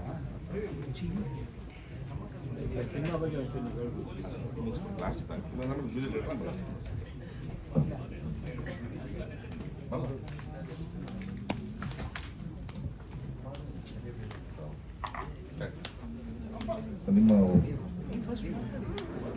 ನಿಜವಾಗ್ಲೂ ನನಗೆ ನಾನು ಸ್ಟಾರ್ಟ್ ಮಾಡ್ಕೊಂಡಾಗ ಹುಡುಗರ ಸಿಕ್ಕಾದ್ಮೇಲೆ ಇದು ನನ್ನ ತಂಡ ಆಯಿತು. ಸೊ ನನ್ನ ನಾಯಕ ನಟರು ಇವರು, ನನ್ನ ನಾಯಕಿ ಇವರು ಅಂತ ಗೊತ್ತಾಯಿತು. ಸೊ ವರ್ಕ್ಶಾಪ್ ಮಾಡಿದ್ವಿ ನಾವು. ವರ್ಕ್ಶಾಪ್ ಎಲ್ಲ ಮಾಡಿದ್ಮೇಲೆ ನನಗೆ ಗೊತ್ತಾಯಿತು ಎಲ್ಲಿ ಇವ್ರದ್ದು ಸ್ಟ್ರಾಂಗ್ ಇದೆ, ಎಲ್ಲಿ ಇವ್ರದ್ದು ಲಿಮಿಟೇಷನ್ಸ್ ಇದೆ ಅಂತ. ಅದು ತಕ್ಕಂಗೆ ಸ್ಕ್ರೀನ್ ಪ್ಲೇ ಮತ್ತು ಡೈಲಾಗ್ಸ್ ಎಲ್ಲ ಚೇಂಜ್ ಮಾಡ್ಕೊಂಡು ತುಂಬ ಒಬ್ಬರ ಮೇಲೆ ಒಬ್ಬರು ಕಾಂಪಿಟೇಷನ್ಗೆ ಬಿದ್ದು ಆ್ಯಕ್ಟ್ ಮಾಡಿದ್ದಾರೆ. ಸೊ ನೀವೇ ಮಾತಾಡಬೇಕು ನಿಮ್ಮ ಕ್ಯಾರೆಕ್ಟರ್ ಬಗ್ಗೆ. ಫಸ್ಟು ಎಲ್ಲರೂ ನಮ್ಮ ಪ್ರೆಸ್ ಮೀಡಿಯಾ, ನಮ್ಮ ಗುರು ಹಿರಿಯರು, ನಮ್ಮ ಸ್ನೇಹಿತರು ಎಲ್ಲರೂ ಬಂದಿದ್ದೀರಾ. Thank you so much. And ಈ ಸಿನಿಮಾ ಒಂಥರ ಮ್ಯಾಜಿಕ್ ಸಿನಿಮಾ ಅಂತ ಹೇಳಬೇಕು, ಮಿರಾಕಲ್ ಅಂತಲೇ ಹೇಳಬೇಕು. ಯಾಕಂದರೆ ಪ್ರತಿಯೊಬ್ಬರದ್ದು ಇದರಲ್ಲಿ ಒಂದು ಎಫರ್ಟ್ ಇದೆ. ತುಂಬ ಖುಷಿಯಿಂದ ಮನ್ಸಾರೆ ಮಾಡಿರುವಂಥ ಸಿನಿಮಾ, ಕಷ್ಟಪಟ್ಟಲ್ಲ ಇಷ್ಟಪಟ್ಟು ಮಾಡಿರೋ ಸಿನಿಮಾ, ಅಷ್ಟು ಚೆನ್ನಾಗಿ ಬಂದ್ಬಿಟ್ಟಿದೆ. ಆಮೇಲೆ ನನ್ನ ಪಾತ್ರ ಹೇಳ್ಬೇಕಂದ್ರೆ ನಾನು ಮಾಡಿದ್ದಲ್ಲ, ಅದು ದೇವ್ರು ಮಾಡಿಸಿದಷ್ಟೇ. Something like very different kind of genre ಇದು 100%. ಈಗ ನೋಡಿ, ಫಸ್ಟ್ ನಮ್ಮ ರವಿರಾಜ್ ಸರ್, ನಮ್ಮ ರಾಧಿಕಾ ಕುಮಾರಸ್ವಾಮಿ ಅವರ ಬ್ರದರ್ ರವಿರಾಜ್ ಸರ್ ಈ ಸಿನಿಮಾ ನೋಡಿದಾಗ ಮತ್ತೆ ಶಶಿ ಸರ್ ನೋಡಿದಾಗ, ಆಬ್ವಿಯಸ್ಲಿ ಒಬ್ರು ಡೈರೆಕ್ಟರ್ ಇನ್ನೊಬ್ರು ಡೈರೆಕ್ಟರ್ ಸಿನಿಮಾ ಶ್ರೀಕಾಂತ್ ಅವ್ರದ್ದು ನೋಡಿದಾಗ ಏನು ಅಂತ ಅನಿಸ್ತು. ಆಮೇಲೆ ತುಂಬ ಇಷ್ಟ ಆಗೋಯ್ತು. ಸಾಕಷ್ಟು ಜನ, ನಾನು ಸಿನಿಮಾ ಸೀರಿಯಲ್ ಇಷ್ಟೊಂದು ಮಾಡಿರ್ಬೋದು, ಸುಮಾರು ನನ್ನ ಸರ್ಕಲಲ್ಲಿ ಕೆಲವು ಹೀರೋಗಳಿಗೆ, ಸೆಲೆಬ್ರಿಟೀಸ್ಗೆ, ಡೈರೆಕ್ಟರ್, ಪ್ರೊಡ್ಯೂಸರ್ಸ್ ತೋರಿಸಿದಾಗ ಮಗ ಸಕ್ಕದ ಇದೆ, ಚಿನ್ನ ಸಕ್ಕದ ಇದೆ, ಇದು ಡಿಫ್ರೆಂಟ್ ಆಗಿ ಆಗತ್ತೆ, 100% ನಿಮ್ಗೆ ಇದಾಗತ್ತೆ, ಒಂದು ಒಳ್ಳೆ ಬ್ಯಾಕಪ್ ಬೇಕು ಅಂತರು. ಬಟ್ ನಾವು ಯಾರನ್ನ ಕೇಳೋದು ಅಂದಾಗ ಇವರು ತುಂಬಾ ಇಷ್ಟಪಟ್ರು, ಅಷ್ಟೇ ಸಪೋರ್ಟಿವ್ ಆಗಿ ಬಂದ್ರು. ರವಿರಾಜ್ ಸರ್ ನಿಜವಾಗ್ಲೂ ಒಂದು ಒಳ್ಳೆ ಮನ್ಸು, ಸಾಕಷ್ಟು ಸಿನಿಮಾಗಳು ಎಲ್ಲರಿಗೂ ಸಪೋರ್ಟ್ ಮಾಡಿದ್ದಾರೆ. ಆಮೇಲೆ ನಮ್ಮ ಪ್ರೊಡ್ಯೂಸರ್ ಆದಂತ ಕೃಷ್ಣಪ್ಪ ಅವರು ಹಾಗೂ ಅವರ ಮಗ ಕೀರ್ತಿ ಅವರು ಎಲ್ಲರೂ ಹೆಂಗೆ ಅಂದ್ರೆ ನಮ್ಗೆಲ್ಲ ಒಂದು ಫ್ಯಾಮಿಲಿ ತರ ಇದ್ದಿತ್ತು, ಕಂಪ್ಲೀಟ್ ಒಂದು ಫ್ಯಾಮಿಲಿ ತರ ನಿಂತ್ಕೊಂಡು ಮಾಡಿದ್ದು. ಆಮೇಲೆ Srikanth sir, thank you so much for giving good opportunity. And ನಮ್ಮ ಇನ್ನೊಬ್ರು ಸ್ನೇಹಿತರು ರಂಜಿತ್ ಅಂತ ಅವರು, ಅಂಡ್ ಪವನ್, ಮಜಾ ಟಾಕೀಸ್ ಪವನ್ ಅವರು ಅದ್ಭುತವಾಗಿ ಮಾಡಿದ್ದಾರೆ, ಸೂಪರ್ ಆಗಿ ಮಾಡಿದ್ದಾರೆ. ಯಾಕಂದ್ರೆ ಪವನ್ ಅವ್ರು ಮಾಡಿರೋ ಒಂದು ಸೀನ್ ನೋಡಿದಾಗ 100% ಜನ ಥಿಯೇಟ್ರಲ್ಲಿ ಅಳ್ತಾರೆ, ಅಷ್ಟು ಚೆನ್ನಾಗಿ ಮಾಡಿದ್ದಾರೆ. ಈ ಸಿನಿಮಾ ಎಲ್ಲ ಒಂದು ಟೀಮ್ ವರ್ಕ್ ಅಂತ ಹೇಳಕ್ ಇಷ್ಟಪಡ್ತೀನಿ, ದೇವ್ರು ಮಾಡಿಸಿದ್ದಷ್ಟೇ. ಮತ್ತೆ ಗುರು ಆಗ್ಲಿ, ನಮ್ಮ ಹೀರೋಯಿನ್ ಆಗ್ಲಿ, ಹಾಗೂ ನಮ್ಮ ಪಂಪ, ಪ್ರತಿಯೊಬ್ರು ಕ್ಯಾರೆಕ್ಟರ್ ಅಮೇಝಿಂಗು. ಕ್ಯಾಮ್ರಾ ವರ್ಕು ಅಷ್ಟೇ, ಇಬ್ರು ಕ್ಯಾಮ್ರಾಮನ್ ವರ್ಕ್ ಮಾಡಿದ್ದಾರೆ. ಆಮೇಲೆ ನಮ್ಮ ಕಾಮಿಡಿಯನ್ ಇದಾರಲ್ಲ, ಅವರು ಹೆವಿ ಎಕ್ಸ್ಟ್ರಾ ಟ್ಯಾಲೆಂಟೆಡ್ ಅವರು. ಅವ್ರು ಈ ಸಿನಿಮಾದಲ್ಲಿ ಒಂದು ಪೊಲೀಸ್ ಪಾತ್ರ ಮಾಡಿದ್ರು. ಪುನೀತ್ ಅವರು ಈಸ್ ವೆರಿ ಟ್ಯಾಲೆಂಟೆಡ್, ತುಂಬಾ ಚೆನ್ನಾಗಿ ಬಂದಿದೆ ಸಿನಿಮಾ. ನಾನು ಎಷ್ಟೋ ಸಿನಿಮಾ ಒಳ್ಳೊಳ್ಳೆ ಪ್ರಾಜೆಕ್ಟ್ ಒಳ್ಳೊಳ್ಳೆ ಬ್ಯಾನರ್ ಅಲ್ಲಿ ಮಾಡಿದ್ದೀನಿ, ಬಟ್ ಇದು ತುಂಬಾ ನನಗೆ ಒಂದು ಪಾಸಿಟಿವ್ ಇದೆ. 100% ಅಂತ ಅನ್ಸತ್ತಲ್ಲ, ಆ 100% ನನಗಿದೆ. ಈ ಸಿನಿಮಾ ಪಕ್ಕಾ ಕ್ಲಿಕ್ ಆಗತ್ತೆ. ಅಂಡ್ ನಮ್ಮ ಪ್ರೊಡ್ಯೂಸರ್ ಕೂಡ ಬಂದಿದ್ದಾರೆ ಇನ್ನೊಬ್ರು, Shankar sir, thank you so much, ಮುದುಡಿದ ಎಳೆಗಳು. ಆಮೇಲೆ ಶಶಿಕಾಂತ್ ಸರ್, ಅವ್ರು ನಮ್ಗೆ ನಿಜವಾಗ್ಲೂ ಈ ಸಿನಿಮಾದಲ್ಲಿ ಗುರುಗಳ ತರ ಇದ್ದಿತ್ತು. ಒಂದು ಪ್ರತಿಯೊಬ್ಬರಿಗೂ ಎಲ್ಲ ಹೇಳ್ಕೊಡ್ತಾರೆ. ನಿಜವಾದ ಸಿನಿಮಾದಲ್ಲಿ ಮೇಷ್ಟ್ರು, ರಿಯಲ್ ಲೈಫಲ್ಲೂ ಮೇಷ್ಟ್ರು ತರ ನಮ್ಗೆಲ್ಲರಿಗೂ. ಯಾರ್ದಾರ ಹೆಸರು ನಾನು ಬಿಟ್ಟಿದ್ರೆ extremely sorry. Thank you so much, ಎಲ್ರಿಗೂ ಒಳ್ಳೇದಾಗ್ಲಿ. ಪವನ್ ಸರ್, ನಿಮ್ಗೆ ಒಳ್ಳೇದಾಗಬೇಕು, ಯಾಕಂದ್ರೆ ನೀವು ಮಜಾ ಟಾಕೀಸ್ ಇಂದ ಎಷ್ಟು ಎಫರ್ಟ್ ಆಗಿರೋ ಕಷ್ಟಪಟ್ಟಿದ್ರೆ ಎಲ್ಲರಿಗೂ ಗೊತ್ತು. ಅಂಡ್ ಕೀರ್ತಿ ಅವರೇ, ನಿಮ್ಗೆ ಒಳ್ಳೇದಾಗ್ಲಿ. Everyone, entire team on the stage, ಎಲ್ರಿಗೂ ಒಳ್ಳೇದಾಗ್ಲಿ. Thank you so much. ಎಲ್ರಿಗೂ ನಮಸ್ಕಾರ. ಕೀರ್ತಿ ಕೃಷ್ಣ ಅಂತ. ಆ್ಯಕ್ಚುಲಿ ಈ ಸಿನಿಮಾ ಹೇಳ್ಬೇಕಂದ್ರೆ ಎಲ್ಲ ಒಂದು ಮ್ಯಾಜಿಕ್ಕೇ, ಒಂದು ಮ್ಯಾಜಿಕ್ಕಿಂದನೇ ಈ ಸಿನಿಮಾ ಇಲ್ಲಿವರೆಗೂ ತಂದಿದೆ. ಆ್ಯಕ್ಚುಲಿ ನನ್ನ ರಂಜಿತ್ ಅವರು ಮೀಟ್ ಮಾಡಿಸಿದ್ರು ಶ್ರೀಕಾಂತ್ ಅವ್ರನ್ನ. ಆವಾಗ ಬೇರೆ ಕ್ಯಾರೆಕ್ಟರ್ ಯಾವುದೋ ಒಂದು ಚಿಕ್ಕ ಕ್ಯಾರೆಕ್ಟರ್ಗೆ ಹೇಳಿದರು. ಆಮೇಲೆ ವರ್ಕ್ಶಾಪ್ ಮಾಡ್ತಾ ಮಾಡ್ತಾ ಮಾಡ್ತಾ ಇಲ್ಲ ಅದು ಬೇಡ, ಇದು ಮೇನ್ ಕ್ಯಾರೆಕ್ಟರ್ ಮಾಡಿ ಚೆನ್ನಾಗಿದೆ ಅಂತ ಹೇಳಿ ಅಲ್ಲಿಂದ ಜರ್ನಿ ಸ್ಟಾರ್ಟ್ ಆಯಿತು. ಕನಕಪುರದಲ್ಲಿ, ಅದೇ ನಮ್ಮೂರಲ್ಲೇ ಆಲ್ಮೋಸ್ಟ್ ಒಂದು 60% 70% ಶೂಟ್ ಮಾಡಿದ್ವಿ. ಶೂಟ್ ಮಾಡುವಾಗ ಎಲ್ಲರೂ ಡೆಡಿಕೇಶನ್, ಇಲ್ಲಿರೋ ಎಲ್ರೂ, ಮತ್ತೆ ಅಲ್ಲಿ ಕೂತಿರೋರು ಅಷ್ಟೇ, ನಮ್ಮ ಆರ್ಟಿಸ್ಟ್ಗಳು ಎಲ್ಲರೂ ಒಬ್ರಿಗಿನ ಒಬ್ರು ಕಾಂಪಿಟೇಷನಲ್ಲಿ ಆ್ಯಕ್ಟಿಂಗ್ ಮಾಡಿದ್ದಾರೆ. ಅದ್ರ ಫೈನಲ್ ರಿಸಲ್ಟೇ ನಮ್ಮ ಸಿನಿಮಾ. ಇದು ಹೆಂಗೆ ಅಂದರೆ, ನಮ್ಮ ಈ ಒಂದೊಂದು ಕ್ಯಾರೆಕ್ಟರ್ಗಳು ಅಷ್ಟೇ, ಆ ದೇವರೇ ಇದು ನಿನಗೆ ಅಂತ ಚೂಸ್ ಮಾಡಿ ಕಳ್ಸಿಕೊಟ್ಟಂಗಿತ್ತು. ಯಾಕಂದ್ರೆ ಕೃಷ್ಣ ಕ್ಯಾರೆಕ್ಟರ್ ಒಂದು 4-5 ಜನದ ಹತ್ರ ಹೋಯ್ತು. ಕೊನೆಗೆ ಆ ಪಾತ್ರಕ್ಕೆ ನ್ಯಾಯ ಕೊಟ್ಟಿದ್ದು ನಮ್ಮ ಪವನ್ ಅವರು. ಏನ್ ನೋಡ್ತಿದ್ದೀರಾ ಟ್ರೈಲರ್ ಅಲ್ಲಿ, ಏನ್ ನೋಡ್ತಿದ್ದೀರಾ, ಅದು ಮ್ಯಾಜಿಕ್ ಆಗೋದಕ್ಕೆ ಪವನ್ ಅವರೇ ಕಾರಣ. ಯಾಕಂದ್ರೆ ನೀವು ಸಿನಿಮಾ ನೋಡಿದ್ಮೇಲೆ ಗೊತ್ತಾಗತ್ತೆ ಏನ್ ಕೃಷ್ಣ ಏನು, ಅವ್ರ ಕ್ಯಾರೆಕ್ಟರ್ ಏನು, ನೀವು ಸಿನಿಮಾ ನೋಡಿದ್ಮೇಲೆ ಗೊತ್ತಾಗುತ್ತೆ.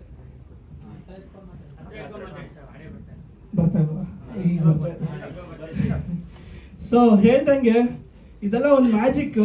ಆಮೇಲೆ ನಾವು ಸಿನಿಮಾ ರಿಲೀಸ್ ಮಾಡೋಣ ಅಂತ ಅನ್ಕೊಂಡ್ವಿ. ಇನ್ನೇನು ಸಿನಿಮಾ ರಿಲೀಸ್ ಮಾಡೋಣ ಇಷ್ಟು ಮಾಡಿದೀವಿ ಅಂತ ಅಂದಾಗ ದರ್ಶನ್ ಅವರು, ಒಂದು ನಿಮಿಷ ಇರಿ, ಸಿನಿಮಾ ತುಂಬಾ ಚೆನ್ನಾಗಿ ಬಂದಿದೆ, ನನ್ಗೊಂದು ಲೈಫ್ ಸಿಗತ್ತೆ, ಯಾರನ್ನಾದ್ರೂ ಒಬ್ರು ದೊಡ್ಡ ವ್ಯಕ್ತಿನ ನಾವು ನೋಡೋಣ, ರಿಲೀಸ್ ಮಾಡೋದಕ್ಕೆ ಅಪ್ರೋಚ್ ಮಾಡೋಣ ಅಂದ್ಬಿಟ್ಟು ರವಿರಾಜ್ ಅಣ್ಣನ ಕರ್ಸಿದ್ರು. ಅವ್ರು ಬಂದು ಕ್ಯಾಶುವಲ್ ಆಗಿ ಯಾವ್ದೋ ಸಿನಿಮಾ ಕರೆದಿದ್ದಾನೆ ನೋಡೋಣ ಅಂತ ಬಂದು ನೋಡಿದ್ರು ಸಿನಿಮಾ. ನಿಜವಾಗ್ಲೂ ಶಶಿ ಅವರು ಇದ್ರು, ನಮ್ಮ ರವಿರಾಜ್ ಅಣ್ಣ ಅವರು ಇದ್ರು, ಅವರು ಅಷ್ಟೇ ಮೆಸ್ಮರೈಸಿಂಗ್. ನಮ್ಮ ಶಶಿ ಅವರಂತೂ, ಸರ್ ಏನ್ ಸರ್ ಇದು ಹಿಂಗಿದೆ ಸಿನಿಮಾ, ನಾನು ಒಬ್ಬ ಆಡಿಯನ್ಸ್ ಆಗಿ ನೋಡ್ತಿದ್ದೀನಿ ಸರ್, ಅಲ್ಲಿ ನಾನು ಏನು ಟೆಕ್ನಿಕಲ್ ಆಗಿ ನಾನು ಏನು ನೋಡ್ಲೇ ಇಲ್ವಲ್ಲ ಸರ್ ಸಿನಿಮಾ, ಆ ಥರ ಮೆಸ್ಮರೈಸಿಂಗ್ ಆಗಿದೆ ಸರ್. ನಾನು ಹೇಳೋದು ಒಂದೇ ಸರ್, ತುಂಬ ಇಷ್ಟಪಟ್ಟು ಮಾಡಿದ್ದೀವಿ ಸಿನಿಮಾ. ಇದಕ್ಕೂ ಮುಂಚೆ ತುಂಬ ಸಿನಿಮಾಗಳು ಬಂದಿದೆ, ತುಂಬ ಚೆನ್ನಾಗಿರೋ ಸಿನಿಮಾಗಳನ್ನ ಜನ ತಗೊಂಡಿದ್ದಾರೆ. ಅದನ್ನ ನೀವು ಮೀಡಿಯಾದವರು ದಯವಿಟ್ಟು ನಮಗೆ ಸಪೋರ್ಟ್ ಮಾಡಿ, ಒಳ್ಳೆ ರಿವ್ಯೂ ಮಾಡಿ. ಸಿನಿಮಾ ಅಂತೂ ತುಂಬ ಚೆನ್ನಾಗಿದೆ, ಎಲ್ಲರೂ ಬಂದು ಸಿನಿಮಾ ನೋಡಿ. ಇದು ನೋಡಿ ಒಂದು ಮ್ಯಾಜಿಕ್ ಆಗತ್ತೆ. ನಮ್ಮ ಜೊತೆಗೆ ಒಂದು ಶಕ್ತಿ ಇದೆ, ಒಬ್ಬ ಕೃಷ್ಣ ಆಗಲಿ ನಾರಾಯಣ ಆಗಲಿ ಒಂದು ಶಕ್ತಿ ಇದೆ, ಆ ಶಕ್ತಿನ ನಮ್ಮನ್ನ ನಡೆಸ್ಕೊಂಡು ಹೋಗ್ತಿದೆ. ಆಮೇಲೆ ಈ ಸಿನಿಮಾ ಪ್ರೊಡ್ಯೂಸರು, ಒಂದು ಸಿನಿಮಾ ಆಗೋದಕ್ಕೆ ಪ್ರೊಡ್ಯೂಸರ್ ಅಲ್ವಾ ಕಾರಣ. ಸೊ ತುಂಬ ಇಷ್ಟಪಟ್ಟು ಸಿನಿಮಾ ಮಾಡಿದ್ದಾರೆ. ಅವ್ರಿಗೆ ಥ್ಯಾಂಕ್ಸ್ ಹೇಳ್ತೀನಿ. ಮತ್ತೆ ಅವರ ಶ್ರೀಮತಿ ಅವರು, ನಮ್ಮಮ್ಮ ಮಂಜುಳಾ ಅವ್ರಿಗೆ ಥ್ಯಾಂಕ್ಸ್ ಹೇಳ್ತೀನಿ. ಆಮೇಲೆ ರಂಜಿತ್ ಅವ್ರಿಗೆ ಥ್ಯಾಂಕ್ಸ್ ಹೇಳ್ತೀನಿ. ಶ್ರೀಕಾಂತ್ ಅವ್ರನ್ನ ಪರಿಚಯ ಮಾಡ್ಕೊಂಡಿದ್ದವ್ರೇನೆ. ಸರಿ ವೇದಿಕೆ ಬರ್ತಾರೆ. ಸೊ ಇಷ್ಟು ಮಾತಾಡೋದಕ್ಕೆ ಅವಕಾಶ ಕೊಟ್ಟ ಎಲ್ರಿಗೂ ಧನ್ಯವಾದಗಳು. Thank you. ಎಲ್ರಿಗೂ ನಮಸ್ಕಾರ. ನನ್ನ ಹೆಸರು ಹಂಪ ಕುಮಾರ್ ಅಂಗಡಿ ಅಂತ. ಇದರಲ್ಲಿ ಒಂದು ಮುಖ್ಯವಾದ ಪಾತ್ರ ಮಾಡಿದ್ದೀನಿ. ಚಿಕ್ಕ ಪಾತ್ರ ಮಾಡ್ಕೊಂಡು ಬರ್ತಿದ್ದೆ. ಇದರಲ್ಲಿ ಸ್ವಲ್ಪ ದೊಡ್ಡ ಪಾತ್ರ ಇದೆ. ಆ ಕಾನ್ಫಿಡೆನ್ಸ್ ಇರಲಿಲ್ಲ. ಬಟ್ ಡೈರೆಕ್ಟ್ರಿಗೆ ತುಂಬ ಕಾನ್ಫಿಡೆನ್ಸ್ ಇತ್ತು ನಾನು ಏನು ತೆಗಿಸ್ತೀನಿ ಅಂತ. ನನಗೆ ಕ್ಲಾರಿಟಿ ಇದೆ ಅಂತ. ಬೇಸಿಕಲಿ ನಮ್ಮ ಟೈಟಲ್ ನಾರಾಯಣ ಕ್ಯಾಪ್ಷನ್ ಬಂದ್ಬಿಟ್ಟು ವಾಟ್ ಈಸ್ ದಿಸ್ ಕನ್ಫ್ಯೂಷನ್ ಅಂತ. ಬಟ್ ಆ ಕನ್ಫ್ಯೂಷನ್ ನಮ್ಮ ಡೈರೆಕ್ಟ್ರಿಗಿಲ್ಲ. ಸಿನಿಮಾದಲ್ಲಿ ತುಂಬ ಕ್ಲಾರಿಟಿಯಾಗಿ ಅವ್ರಿಗೆ ಏನು ಹೇಳಬೇಕು ಅಂತ ಹೇಳಿದ್ದಾರೆ. ಸೊ ಆ ಕ್ಲಾರಿಟಿ ನನಗೂ ಕೊಟ್ಟು ಪಾತ್ರ ಮಾಡಿಸಿದ್ದಾರೆ. ಇಷ್ಟೇ ಹೇಳುವಲ್ಲೇ. ಇನ್ನೊಂದು ಏನಂದರೆ, ಈ ಸಿನಿಮಾ ಥಿಯೇಟ್ರಲ್ಲಿ ಬರುತ್ತೆ, OTT ಬರುತ್ತೆ, ಆಮೇಲೆ ನಾಳೆ TV ಬರುತ್ತೆ. ಬಟ್ ಈ ಸಿನಿಮಾ ಥಿಯೇಟ್ರಲ್ಲಿ ಯಾಕೆ ನೋಡಬೇಕು ಅಂದರೆ, ಬ್ಯಾಕ್ಗ್ರೌಂಡ್ ಸ್ಕೋರ್ ತುಂಬ ಚೆನ್ನಾಗಿದೆ. ಆ ಥಿಯೇಟ್ರಲ್ಲಿ ಆ ಎಲ್ಲರ ಜನರ ಜೊತೆ ಆ ಕತ್ತಲಲ್ಲಿ ಆ ಸೌಂಡ್ನ ಎಂಜಾಯ್ ಮಾಡ್ಕೊತ ನೋಡೋ ಮಜಾನೇ ಬೇರೆ. ದಯವಿಟ್ಟು ಥಿಯೇಟ್ರಲ್ಲಿ ಬಂದು ನೋಡಿ ಅಂತ ಹೇಳಕ್ಕೆ ಇಷ್ಟಪಡ್ತೀನಿ. ಬ್ಯಾಕ್ಗ್ರೌಂಡ್ ಸ್ಕೋರ್ ತುಂಬ ಚೆನ್ನಾಗಿದೆ. Thank you so much. ಎಲ್ಲರಿಗೂ ನಮಸ್ಕಾರ. ನನ್ನ ಹೆಸರು Bimbika. Thank you Srikanth sir for this opportunity and Krishnappa uncle, thank you so much. And ಈ ಟೀಮಿಗೆ ಬರಲಿಕ್ಕೆ ಮೇನ್ ರೀಸನ್ ಅಂದರೆ Ramesh sir, thank you so much. ಈ ಆಪರ್ಚುನಿಟಿ ನನಗೆ ಕೊಟ್ಟು ಹೀರೋಯಿನ್ ಆಗಿ ನೀನು ಮಾಡು ಅಂತ ಹೇಳಿ ಇಲ್ಲಿ ಕಳಿಸಿದ್ದಕ್ಕೆ. ಆ್ಯಂಡ್ ಇಡೀ ಎಲ್ಲ ಟೀಮ್ವರೆಗೂ all the very best. Thank you. ಎಲ್ರಿಗೂ ನಮಸ್ಕಾರ. ಹೆಸರು ಗುರುಕಿರಣ್ ಅಂತ. ಈ ಸ್ವಲ್ಪ ಹೊತ್ತು ಮುಂಚೆ ನಮ್ಮ ಪ್ರೊಡ್ಯೂಸರು ಭಟ್ರು ಅಂತ ಕರೀತಾ ಇದ್ರಲ್ಲ, ಅದು ನಾನೇ. ಮೊದಲನೇದಾಗಿ ಗುರು ಹಿರಿಯರಿಗೆ ಮತ್ತು ಎಲ್ಲ ಇಲ್ಲಿ ಬಂದಿರುವಂಥ ಗಣ್ಯರಿಗೆ, ಮಾಧ್ಯಮ ಮಿತ್ರರಿಗೆ ನನ್ನ ನಮಸ್ಕಾರ ಮತ್ತು ಸ್ವಾಗತ ಅಂತ ಹೇಳಕ್ಕೆ ಇಷ್ಟಪಡ್ತೀನಿ. ಈ ಸಿನಿಮಾ ಹಿಂದೆ ತುಂಬ ಕಷ್ಟದ ಕೈಗಳು ಕಾರಣವಾಗಿದೆ ಆ್ಯಕ್ಚುಲಿ ಸಿನಿಮಾ ಸಾಧ್ಯ ಆಗೋಕ್ಕೆ. ಪ್ರಮುಖವಾಗಿ ನಮ್ಮ ನಿರ್ಮಾಪಕರ, ಎಲ್ಲರೂ ಹೇಳ್ತಾ ಇದ್ದಾರೆ ನಿರ್ಮಾಪಕರ ಬಗ್ಗೆ ತುಂಬ. ನಂದು ಒಂದು ಸಣ್ಣ ಲೈನ್ ಇದೆ. ಅವರು ನಿರ್ಮಾಪಕರಾಗಿ ಇರಲಿಲ್ಲ ಆ್ಯಕ್ಚುಲಿ. ಅದ್ರ ಮೇಲೆ ಒಂದು ಫ್ಯಾಮಿಲಿಯಾಗಿ, ಒಂದು ಫ್ಯಾಮಿಲಿ ಹೆಡ್ ಆಗಿ ನಮಗೆ ಸೆಟಲ್ಲಿ ತುಂಬಾ ಸಹಾಯ ಮಾಡಿದ್ರು. ಎಲ್ಲ ಅರೇಂಜ್ಮೆಂಟ್ಸಲ್ಲಿ ಆಗಲಿ, ಊಟದ ಅರೇಂಜ್ಮೆಂಟ್ಸಲ್ಲಿ ಆಗಲಿ, ಯಾವ ಕೊರತೆನೂ ಬರ್ದಿರೋ ಥರ ನೋಡ್ಕೊಂಡ್ರು. ಆ್ಯಂಡ್ ನೆಕ್ಸ್ಟು ಬರೋದಾದರೆ, ಇನ್ನೊಂದು ವಿಷಯ ಹೇಳಲೇಬೇಕು, ಯಾರೂ ಮೆನ್ಷನ್ ಮಾಡಿಲ್ಲ. ನಮ್ಮ ನಿರ್ಮಾಪಕರು ಒಂದು ಒಳ್ಳೆ ಕ್ಯಾರೆಕ್ಟರ್ನ ಪ್ಲೇ ಮಾಡಿದ್ದಾರೆ ಈ ಸಿನಿಮಾದಲ್ಲಿ. ಎಲ್ಲರೂ ಎಂಜಾಯ್ ಮಾಡ್ತೀರಾ, ತುಂಬ ಚೆನ್ನಾಗಿ ಅಭಿನಯಿಸಿದ್ರು ಅಂತ ಹೇಳಕ್ಕೆ ಇಷ್ಟಪಡ್ತೀನಿ. ಸರ್, ಅಭಿನಂದನೆಗಳು ನಿಮಗೆ. And next main pillar, captain of the ship Srikanth Kenchappa ಅವರು. ಇವ್ರ ಬಗ್ಗೆ ಏನು ಹೇಳಿ, ಎಲ್ರಿಗೂ ಇರುತ್ತಲ್ಲ, ಸಿನಿಮಾ ಇಂಡಸ್ಟ್ರಿಲಿ ಪಡ್ತಾ ಇರೋರು, ಒಂದು 10-12 ವರ್ಷಗಳಿಂದ ಸಣ್ಣ ಪುಟ್ಟ ಕನಸುಗಳು ಕಟ್ಕೊಂಡು ಬರ್ತಾ ಇರೋರಿಗೆ ಸಿನಿಮಾನೇ ಒಂದು ಕರಿಯರ್ ಅಂತ ತಗೊಳ್ಳೋ ಆ ಟ್ರಾನ್ಸಿಷನಲ್ಲಿ ತುಂಬಾ ಕನ್ಫ್ಯೂಷನ್ ಆಗಲಿ, ಕಾನ್ಫಿಡೆನ್ಸ್ ಲೆವೆಲ್ ಏರಿಳಿತಗಳು ಇದ್ದೇ ಇರುತ್ತೆ. ಬಟ್ ಶ್ರೀಕಾಂತ್ ಅವ್ರನ್ನ ಮೀಟ್ ಮಾಡಿ ಪ್ರತಿದಿನ ನಾನು ತುಂಬಾ ಉತ್ಸಾಹದಿಂದ, ಒಂದು ಮೋಟಿವೇಶನಿಂದ ಮನೆಗೆ ಹೋಗಿದ್ದೆ. ಅದನ್ನು ನಾನು ಲೈಫಲ್ಲಿ ಯಾವತ್ತೂ ಮರೆಯಲ್ಲ sir. And is really got a great passion towards cinema and direction ಅಂತ ಹೇಳಕ್ಕೆ ಇಷ್ಟಪಡ್ತೀನಿ. ಆ್ಯಂಡ್ ಮತ್ತು ನಮ್ಮ ನಟರ ಬಳಗ ಎಲ್ಲರೂ ತುಂಬ ಚೆನ್ನಾಗಿ ಮಾಡಿದ್ದಾರೆ. ಕಲಾವಿದರು ಅಂತ ನಾನು ಹೇಳೋ ಅವಶ್ಯಕತೆ ಇಲ್ಲ. ಎಲ್ಲರೂ ಅನ್ಕೋತಾರೆ ಕೃಷ್ಣ ಇವಾಗ ಒಂದು ಪರ್ಸೆಪ್ಷನ್ ಇದೆ ನಮ್ಮೆಲ್ಲರಿಗೂ. ಕೃಷ್ಣ ಅಂದರೆ ಒಂದು ಮಹಾಭಾರತದಲ್ಲ ನೋಡಿರ್ತೀವಲ್ಲ, ಹಿಂದಿ ಮಹಾಭಾರತದಲ್ಲ ಒಂದು ಸ್ಮಾರ್ಟ್ ಆಗಿ 6 ಪ್ಯಾಕ್ ಆಗಿರೋ ಕೃಷ್ಣ ಇರುತ್ತೆ. ಬಟ್ ನಮ್ಮ ಕೃಷ್ಣ ತುಂಬಾ 4 ಅಡಿ ಕೃಷ್ಣ ನಮ್ಗೆ ಅಂತ ಹೇಳಕ್ಕೆ ಇಷ್ಟಪಡ್ತೀನಿ. ಬಟ್ ನಿಜವಾಗ್ಲೂ ನೀವು ಸಿನಿಮಾ ನೋಡಿದಾಗ ಗೊತ್ತಾಗುತ್ತೆ ಈ ಪಾತ್ರಕ್ಕೆ ಪವನ್ ಅವ್ರು ಬಿಟ್ಟು ಯಾರು ಮಾಡೋಕ್ಕಾಗ್ತಿರಲಿಲ್ಲ ಅಂತ. ನೀವು ಇಲ್ಲಿ ಬಂದಿರುವಂತಹ ಎಲ್ಲ ಪತ್ರಕರ್ತ ಮಿತ್ರರಿಗೆ, ಹಿರಿಯರಿಗೆ ನಮಸ್ಕಾರ. ಜೊತೆಗೆ ವೇದಿಕೆ ಮೇಲಿರುವಂಥ ಎಲ್ಲ ಕಲಾವಿದರಿಗೆ ನಮಸ್ಕಾರ. ಇಲ್ಲೆಲ್ಲ ಇರೋರು ನನಗೊಂಥರ ಗುರುಗಳೇ. ಯಾಕಂದರೆ ಸರ್ ಇದು ಹಿಂಗೆ ಬೇಡ, ಹಿಂಗೆ ಮಾಡೋಣ ಅಂತ ಹೇಳಿದಾಗ ಅವರಿಂದ ಕಲ್ತಿದ್ದು ತುಂಬ ಇದೆ. ಸೊ ಪ್ರತಿಯೊಬ್ಬರು ಏನಾದರೂ ಒಂದು ವಿಷಯ ಹೇಳ್ಕೊಟ್ಟಾಗಲೂ ಅವರು ನಮ್ಮ ಗುರು ಆಗ್ತಾರೆ. ಸೊ ಆ ಗುರುಗಳ ಲಿಸ್ಟಲ್ಲಿ ಶ್ರೀಕಾಂತ್ ಸರ್ ಒಂದು ಸ್ಥಾನ. ಈ ಕೃಷ್ಣ ಪವನ್ ಹಂಗೆ ಮಾಡಿದ್ದಾರೆ, ಹಿಂಗೆ ಮಾಡಿದ್ದಾರೆ ಅನ್ನೋದಕ್ಕಿಂತ ಹಾಗೆ ಕೆಲಸ ತೆಗೆಸಿದ್ದಾರೆ ಅಂತ ಹೇಳಕ್ಕೆ ಇಷ್ಟಪಡ್ತೀನಿ ಶ್ರೀಕಾಂತ್ ಅವ್ರಿಗೆ. ನಾವು ಹೆಚ್ಚು ಶೂಟಿಂಗಲ್ಲಿ ಮಾತಾಡಿದ್ದಕ್ಕಿಂತ ಕಿತ್ತಾಡಿರೋದೇ ಜಾಸ್ತಿ. ಶ್ರೀಕಾಂತ್ ಸರ್ ನಾವು ಮಾತಾಡಿರೋದಕ್ಕಿಂತ ಕಿತ್ತಾಡಿರೋದೇ ಜಾಸ್ತಿ. ಅಂದರೆ ಸಿನಿಮಾಗೋಸ್ಕರ ಕಡೆ ಒಂದು ಕ್ಲೈಮ್ಯಾಕ್ಸ್ ದೃಶ್ಯಕ್ಕೆ ಅವರು ಒಂದು ಕಾನ್ಸೆಪ್ಟ್ ಇಟ್ಕೊಂಡಿದ್ರು, ನನಗೆ ಅದನ್ನ ಎಕ್ಸ್ಪ್ಲೈನ್ ಮಾಡಿದಾಗ ನಾನು ಒಂಥರ ಬೇರೆ ಥರ ಮಾಡೋಣ ಅಂತ ಹೇಳಿದೆ. ಆಮೇಲೆ ಕೂತ್ಕೊಂಡು ಇಬ್ಬರು ಚರ್ಚೆ ಮಾಡಿ ಒಂದು ಕನ್ಕ್ಲೂಷನ್ಗೆ ಬಂದು ಒಂದು ಅದ್ಭುತವಾದ ಒಂದು ಕ್ಲೈಮ್ಯಾಕ್ಸ್ ಆಗಿದೆ ಅಂತ ನನ್ನ ಅನಿಸಿಕೆ. ಆಮೇಲೆ ಇಡೀ ಸಿನಿಮಾ ತಂಡ ನಿಜವಾಗ್ಲೂ ಒಂದು ಎಷ್ಟು ಹುಮ್ಮಸ್ಸಲ್ಲಿ ಕೆಲಸ ಮಾಡಿದ್ದಾರೆ ಅಂದರೆ, ನಾನು ಯೂಶಲಿ ಹೇಳ್ತೀನಿ ನಮ್ಮ ಹೆಗ್ಗಣ ನಮಗೆ ಮುದ್ದು ಅಂತ. ಅಂದರೆ ಟೀಮ್ ತುಂಬ ಚೆನ್ನಾಗಿದೆ, ಪ್ರೊಡ್ಯೂಸರ್ ಪಟ ಪಟ ಪಟ ಅಂತ ಎಲ್ಲ ಫೆಸಿಲಿಟೀಸ್ ಕೊಟ್ಟಾಗ ಸಿನಿಮಾ ಪಟ್ ಅಂತ ಮುಗಿದು ರಿಲೀಸ್ ಆಗೋಕ್ಕೆ ಎಲ್ಲ ಆಗುತ್ತೆ.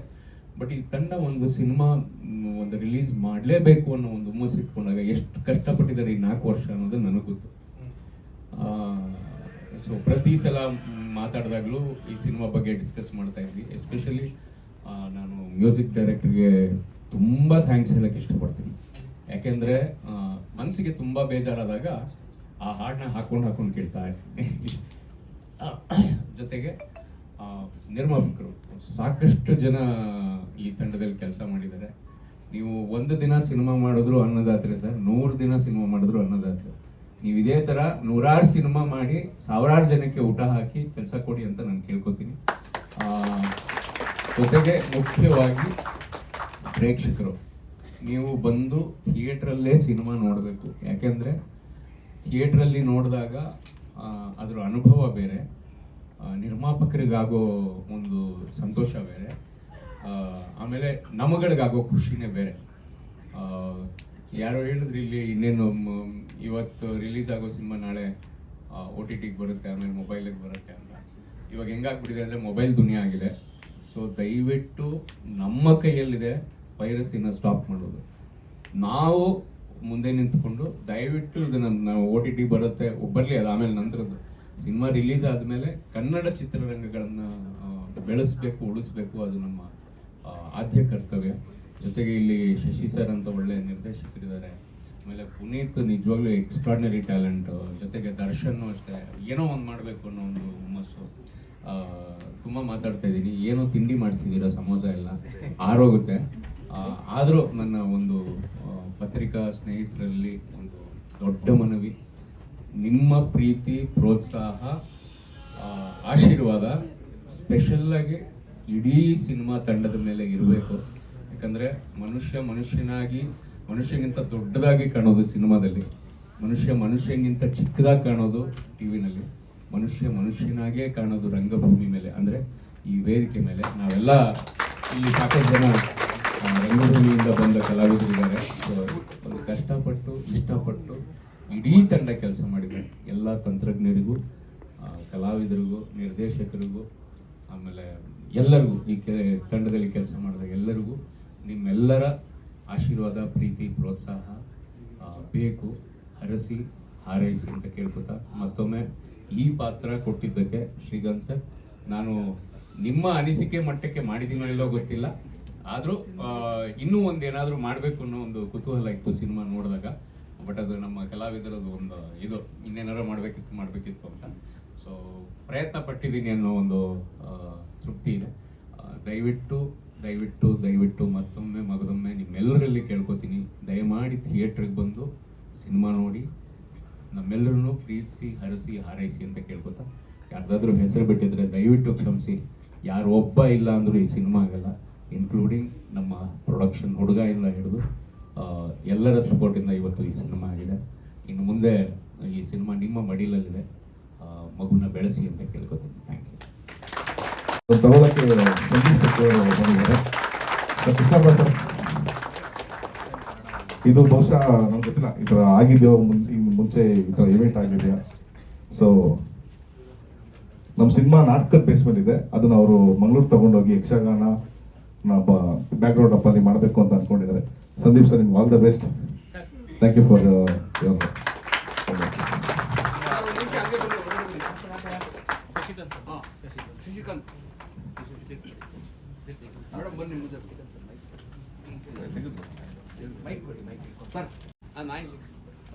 ಆಕ್ಚುಲಿ ಇದು ಫಸ್ಟ್ ಟೈಮ್ ಅನ್ಸುತ್ತೆ ಕನ್ನಡ ಇಂಡಸ್ಟ್ರಿಲಿ ಒಂದು ಸಿನಿಮಾ ತೋಳುಗೆ. ಶಶಿಕಾಂತ್ ಸರ್, ದರ್ಶನ್ ಸರ್ ಇಲ್ಲಿ ದರ್ಶನ್ ಇಲ್ಲಿ ನೋಡು. ನಾನು ಇವತ್ತಿಂದನೇ ಪೇಂಟ್ ಹಚ್ಕೊಳ್ಳೋಕೆ ಶುರು ಮಾಡ್ತೀನಿ.